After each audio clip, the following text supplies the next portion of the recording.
भगवद गीता का अध्याय 10 श्लोक 11 से 20 तक। तेषामेवानुकंपार्थमः में ज्ञानजम नाश्रयम्यात्मभावस्थो ज्ञानदीपेन भास्वता। अर्जुन उवाच पर ब्रह्म पर धाम पवित्रम परम भवान पुरुष शाश्वत दिव्यमादिदेवम ज विभुम आहुत्वामृष्य सवे देवशिनार्दस्तथा असितो देवलो व्यास स्वयं चैव ब्रवीषि में सर्वमेद्रत मन्ये यन्मा वर्जी केशव नहि ते भगवन् व्यक्तिन विदुर्देवा न दानवा स्वयमेवात्मनात्मान वेद त्वं पुरुषोत्तम भूतभावन भूतेश देवदेव जगतप्ते व्यक्तुमर्हस्य शेषेन दिव्या ह्यात्म विभूत्या याभिर्विभूते विलोकानिमांस्त्वं व्याप्य तिष्ठसि कथ विद्यामः योगिनस्त्वा सदा परिचितिन केषु केषु च भावेषु भगवन्मया विस्त्रेणात्मनो योग विभूतिन च जनार्दन भूय कथय तृप्तिर्हिश्विन्वतो नास्ति। श्री भगवान उवाच हन्ते कथिष्यामि दिव्या ह्यात्म विभूत्या प्राधान्यतः कुरुश्रेष्ठ नास्तिं तो विस्तृस्य मे अहमात्मा गुडाकेश सर्वभूताश्रये स्थितः अहमादिश्च मध्यम च भूतानां तेव च।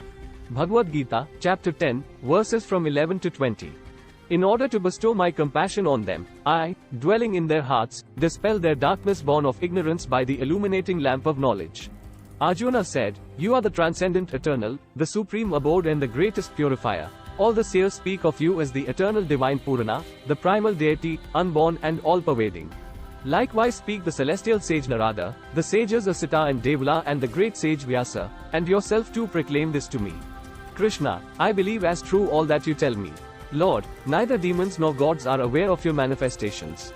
O Creator of beings, O Ruler of creatures, God of gods, the Lord of the universe, O Supreme Purana, you alone know what you are by yourself. Therefore, you alone can describe in full your divine glories, whereby you pervade all these worlds. O Master of Yoga, through what process of continuous meditation shall I know you? And in what particular forms, O Lord, are you to be meditated upon by me? Krishna, tell me once more in detail your power of yoga and your glory, for I know no satiety in hearing your nectar-like words. Shri Bhagavan said, Arjuna, now I shall tell you my prominent divine glories, for there is no limit to my manifestations.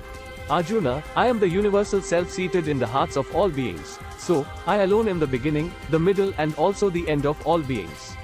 हे अर्जुन, उनके ऊपर अनुग्रह करने के लिए उनके अंतःकरण में स्थित हुआ मैं स्वयं ही उनके अज्ञान जनित अंधकार को प्रकाशमय तत्वज्ञान रूप दीपक के द्वारा नष्ट कर देता हूँ। अर्जुन बोले आप परम ब्रह्म, परम धाम और परम पवित्र हैं, क्योंकि आपको सब ऋषिगण सनातन, दिव्य पुरुष एवं देवों का भी आदि देव, अजन्मा और सर्वव्यापी कहते हैं।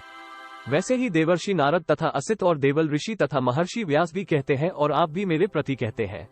हे केशव, जो कुछ भी मेरे प्रति आप कहते हैं, इस सबको मैं सत्य मानता हूँ। हे भगवान, आपके लीला में स्वरूप को न तो दानव जानते हैं और न देवता ही। हे भूतों को उत्पन्न करने वाले, हे भूतों के ईश्वर, हे देवों के देव, हे जगत के स्वामी, हे पुरुषोत्तम, आप स्वयं ही अपने से अपने को जानते हैं। इसलिए आप ही उन अपनी दिव्य विभूतियों को संपूर्णता से कहने में समर्थ हैं, जिन विभूतियों के द्वारा आप इन सब लोकों को व्याप्त करके स्थित है। योगेश्वर, मैं किस प्रकार निरंतर चिंतन करता हुआ आपको जानूं और हे भगवान, आप किन किन भावों में मेरे द्वारा चिंतन करने योग्य है? हे जनार्दन, अपनी योग शक्ति को और विभूति को फिर भी विस्तार पूर्वक कहिए, क्योंकि आपके अमृतमय वचनों को सुनते हुए मेरी तृप्ति नहीं होती, अर्थात सुनने की उत्कंठा बनी ही रहती है। श्री भगवान बोले हे कुरुश्रेष्ठ, अब मैं जो मेरी दिव्य विभूतियां हैं, उनको तेरे लिए प्रधानता से कहूंगा, क्योंकि मेरे विस्तार का अंत नहीं है। हे अर्जुन, मैं सब भूतों के हृदय में स्थित सबका आत्मा हूँ तथा संपूर्ण भूतों का आदि, मध्य और अंत भी मैं ही हूँ। इससे आगे के श्लोक अगले भाग में। Thanks for watching, like share and subscribe.